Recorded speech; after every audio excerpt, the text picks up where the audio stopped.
Good morning. Today I'm going to try to show you an easy flip and sew method that might eliminate some of the quilting for our community quilts.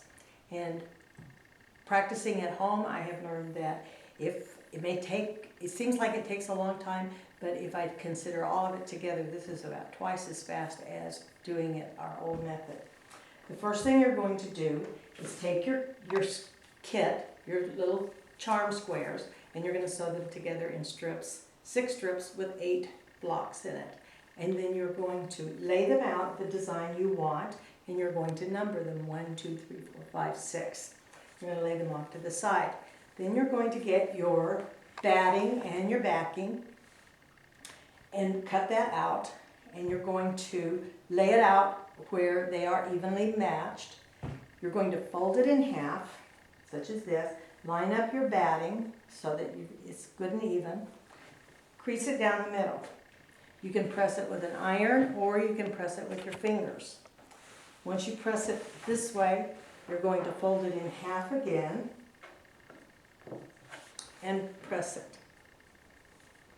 It might be a little bit awkward, but you can see kind of where it is anyway. You only need it for a short time.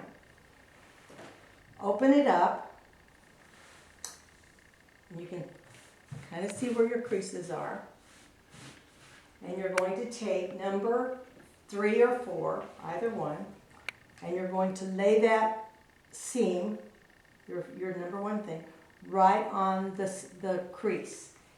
You're making sure that you have plenty of fabric on each end of that row for your borders. You're going to lay number 4 down. You're going to take number 5. One way of marking it, to make sure that you mark it, you can do it with pens, or the easiest thing is just take a pencil and mark the number on the back. You're going to take number 5 then, lay it on top of it, and if you're doing a pattern with a design, you may want to lay it side by side to make sure that your pattern is following through the way you want it to. Line it up, making sure that your seams are cradling each other. You want to make sure that when you press it, your seams are going in the opposite direction. At that time, you're going to have it laid on there the way you want it. You're going to pin, matching up your seam allowance, and you want to go all the way through your batting and your backing. Pin it as many times as you need. If you need to pin it every seam, that's fine. If you don't need to, then just pin every other one. Once you get it pinned, you're going to take it to the sewing machine and you're going to sew all the way through, all 4 layers, your 1/4 inch seam. When you finish with that, you're going to flip it over and press it open. And then you're going to take number 6 and you're going to do exactly the same thing. Lay it down to double check it, make sure it's where the one you want there. Lay it on the seam, pin it down, sew it, and flip it over. Then you're going to do number 3. Lay it out, pin it on, flip it over, pin it on, sew it, and then you're going to do the same thing with number 2 and number 1. Okay, stop the machine. Okay, here's another sample showing where you've got your pattern and your design lined up. And we have our blocks all sewn down onto our batting, and I'm going to start with the borders. And the number 1 thing you do is you start with your small border, and you line it up on there, cut it the length of your strips. You want 2 of them the length of your strips. You're going to pin it on each side. You're going to do the same thing, pin it down, sew it, flip it, and then press it.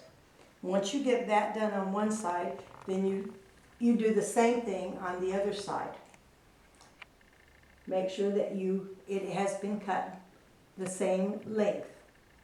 And probably, okay. Once you have both of your sides done, then you cut and you do your ends. So on your insides. Measure them first though. I have not measured these, but measure them the width that you want them, and make sure that the top one is the same width as the bottom one. And then you're going to sew those on, pin them, sew them on, flip them, and then press them. Once you get your small border on there, you're going to add your larger border, and it's basically the same thing. You're going to measure the length of them and then sew on your outer border. Okay, stop.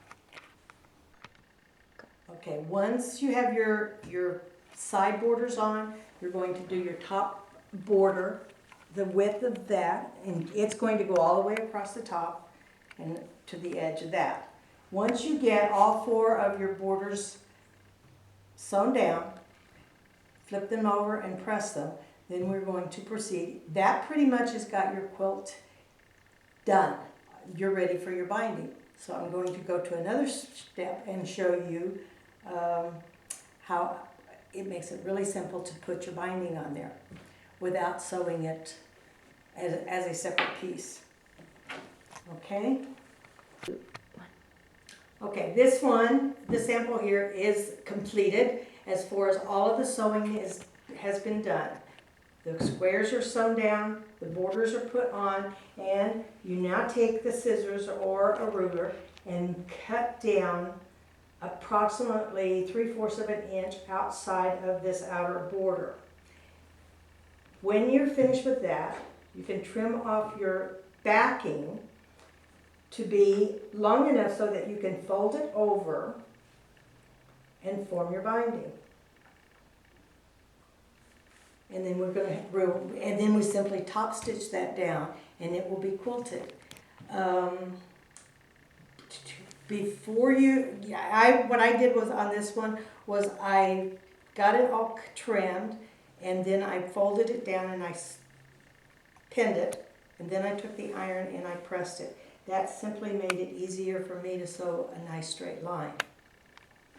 And okay, now then to get this beautiful mitered corner when you're folding this over, you're just going to have to come to the class and I will show you in person, because it's a little more complicated to do it on the camera. Except for the sewing down the edges, here is your finished product, and then the back of it, you can see the quilting. And for community quilts, according to the batting recommendations, that's all the quilting that you need. If you want to add more later, it's certainly easy enough to go back and do squiggly lines across the squares, or do something, crisscross right in the middle, or do whatever, and do some fancy stitching in the edge. But it's laying nice and flat, and you don't have to worry about all the wrinkles and everything. So I found it to be quite successful myself. Okay, I hope you have learned something and that you find this to be very successful, and that we can produce a lot more of the community quilts with a lot less effort.